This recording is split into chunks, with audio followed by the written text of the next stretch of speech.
Hello everyone, मैं Sangeeta expert में आप सबका स्वागत करती हूँ। कल मैंने आपको इसी वीडियो के ऊपर बताया था ऊन का उद्गम स्थान क्या है और इसकी कुछ बातें बताई थी, इसका वर्गीकरण और इसके प्रकार बताए थे। अगर आप लोग मेरे चैनल पर नए हैं तो प्लीज़ इस चैनल को पहले लाइक, शेयर और सब्सक्राइब करें और इसको आगे से आगे बढ़ाएं ताकि मेरा मनोबल है वो आप लोगों को वीडियो प्रोवाइड करने का बना रहे और आप लोगों को प्रॉपर रूप से पूरा सिलेबस है मैं करवा सकूं। अपने बिज़ी टाइम के अंदर आप लोगों के लिए मैं ये टाइम निकाल रही हूँ, इसलिए इसको लाइक शेयर है करना ना भूलें। तो आज हम क्या करेंगे, जानत्व रेशा उनकी विशेषताओं के ऊपर चर्चा करेंगे।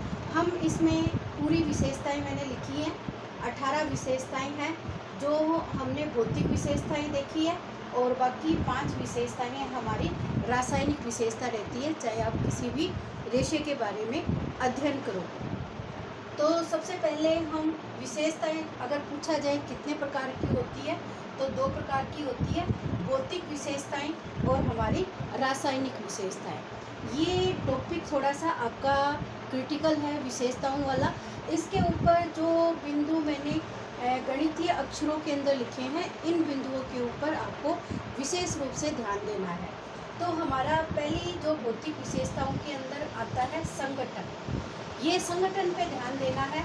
इसमें कार्बन जो 49% होता है और ऑक्सीजन की मात्रा है 24% होती है, नाइट्रोजन है वो 16% होता है और हाइड्रोजन है वो 7% है और साथ में सल्फर है वो आपकी 4% है।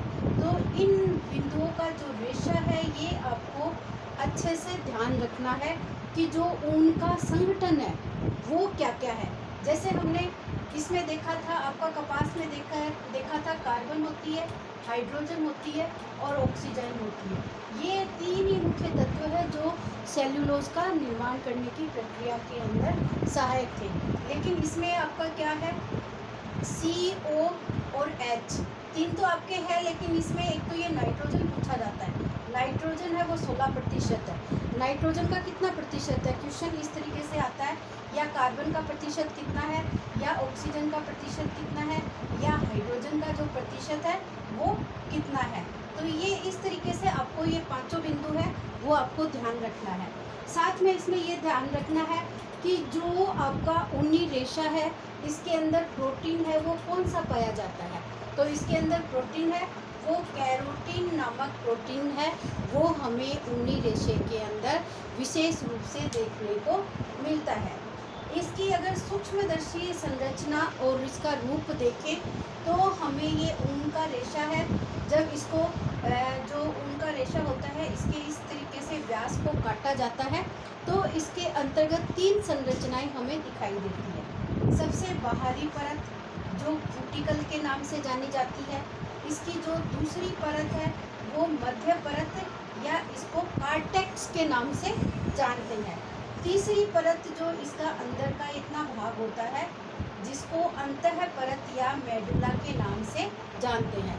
तो ये तीनों परतों के ऊपर प्रश्न पूछा जाता है कि ऊनी रेशे की मध्य परत कौन सी है, अंतः परत कौन सी है और बाहरी परत कौन सी है। तो आपको इसको बड़ी बारीकी के साथ है वो अध्ययन करना है। क्यूटिकल, कार्टेक्स और अंतः परत है वो मेडुला के नाम से जाना जाता है। इसका व्यास कितना है, व्यास का अभी जो मैंने आपको ये बताया है कि ये जो संरचना होती है रेशे की, इसको अंदर से काटे तो ये इसका व्यास कहलाता है। इसका व्यास है 0.005 और से 0.0075 तक इसका व्यास है वो मिलता है। ये कॉटन रेशे से इसका व्यास है थोड़ा सा मोटा होता है, क्योंकि आप देख सकते हो ऊनी रेशा है वो कॉटन की अपेक्षा थोड़ा सा मोटा दिखाई देता है। लंबाई की अगर बात करें तो इसकी लंबाई है वो 1 से लेके 4 इंच या 7 से लेके कभी कभी है वो 7 से 8 इंच तक का रेशा है वो आपको इसका मिल सकता है।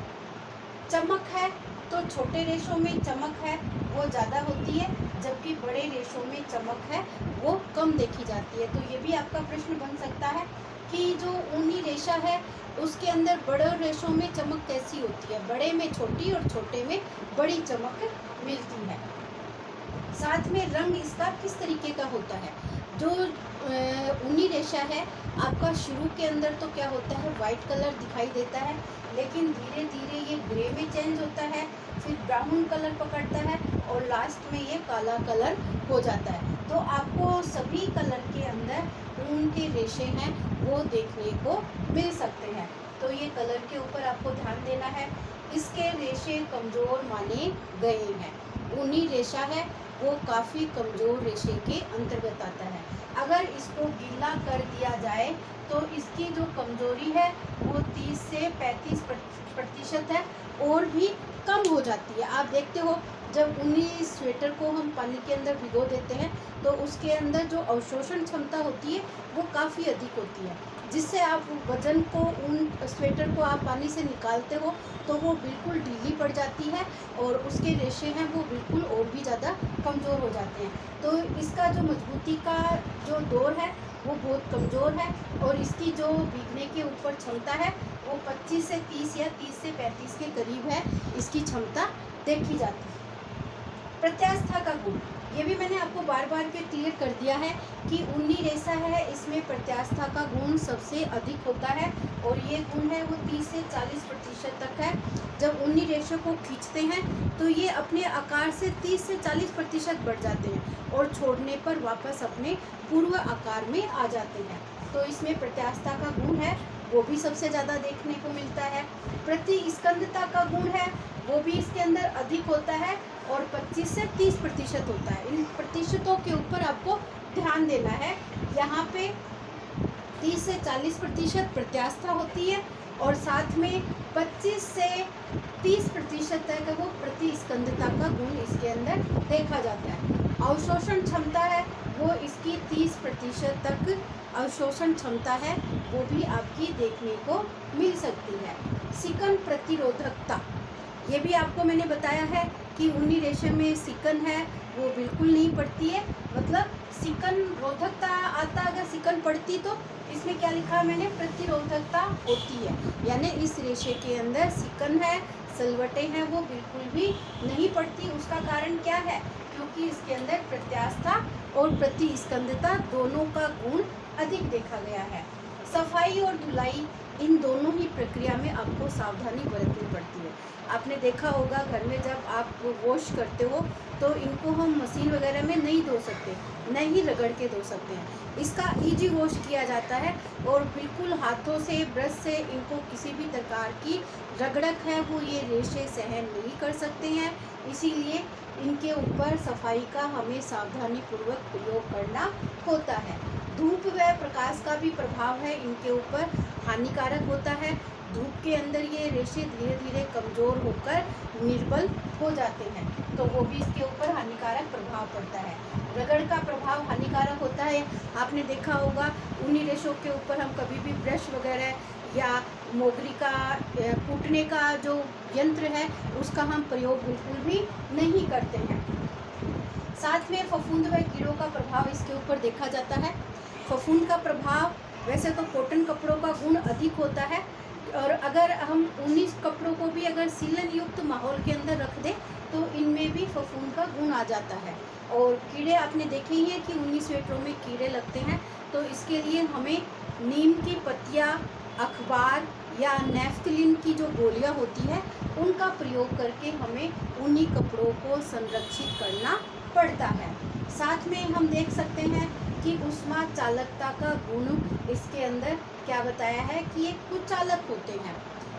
जैसे कॉटन कपड़ा हमारा क्या है, ऊष्मा का सुचालक, और ये हमारा क्या है, ऊष्मा का कुचालक होता है, क्योंकि ये हमारे ताप को हमारे शरीर के अंदर ही बनाए रखते हैं, इसीलिए हमें सर्दी से बचाने का कार्य करते हैं।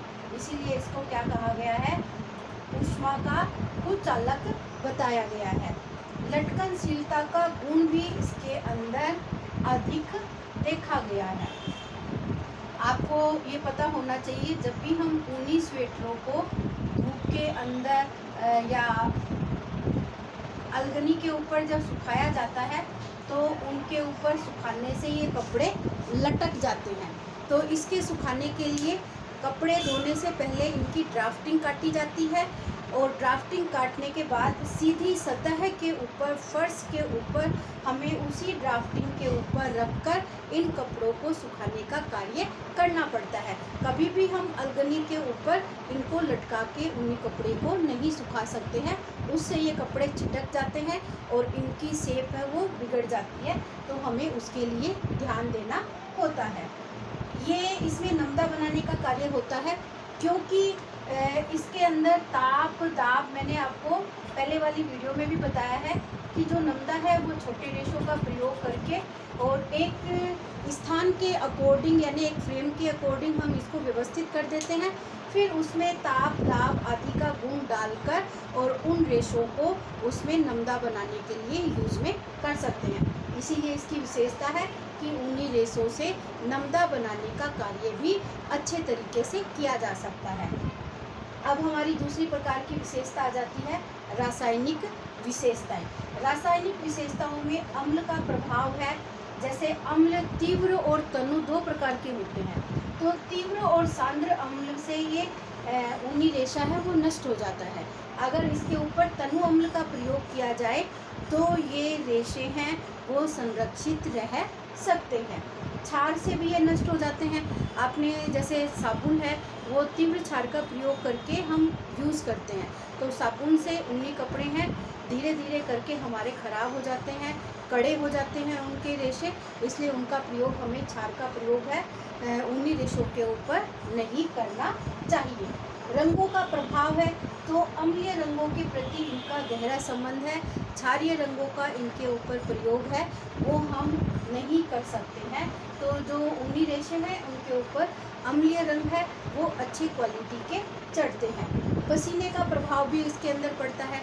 ऊनी कपड़ों को हम पहनते हैं, अगर वो पसीने युक्त है और उनको अगर वैसे का वैसा हम दबा के रख दें तो वो कपड़े धीरे धीरे खराब हो जाते हैं, उनके रेशे नष्ट हो जाते हैं, उनमें कई कीड़े फफूंद जैसी प्रकृतियाँ हैं वो भी हो जाती है और वहाँ का कलर है वो फेड हो जाता है।